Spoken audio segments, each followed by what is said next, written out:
Yo, what's up mga Lods? Naalala nyo yung ginawa nating 12 volts na electric fan. Gusto ko lang po i-share sa inyo na pwede po natin siya gamitin.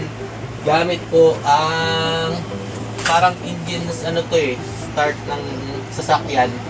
Binili ko po sa Lazada para po kapag nalobat yung sasakyan ko, okay lang po.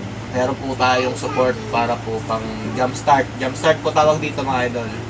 So, meron po siyang connector. Then, kakabit ko lang po muna. Ayan po.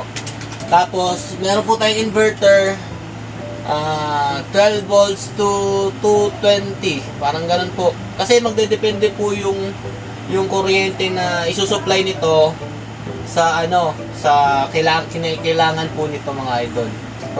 Mag-automatic po siya kung 12 volts, 16 volts at 19 volts mga idol. Pero ang kailangan lang naman natin kasi 12 volts.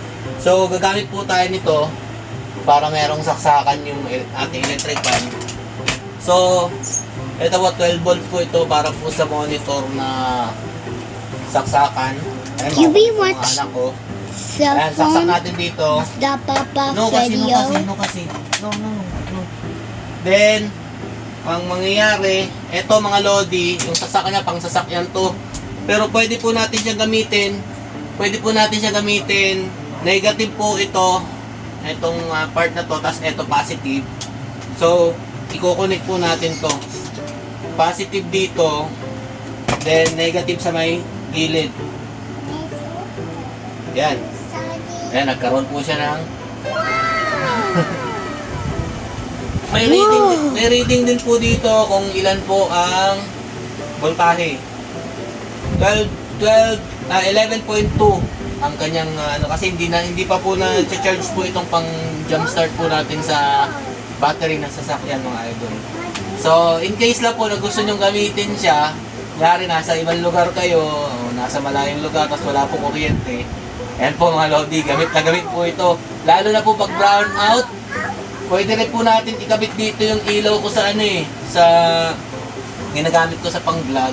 So, hindi na po tayo mamumblema sa kuryente, kunyari ma-brown out man. Dahil matagal din po ito malobat mga idol. Nagamit ko na po ito, na-brown out po hanggang nagumaga po. Siguro mga 4 na oras o 5 oras siya, tuloy-tuloy po yung gamit mga idol. So, hanggang dito lang po. Yan lang po ang aking binigay na tips sa inyo. Sana po nagustuhan nyo. Malaking tulong po talaga kapag kinonvert yung sira yung electric fan to 12 volts mga idol. Stay safe mga lods and God bless you all. Peace!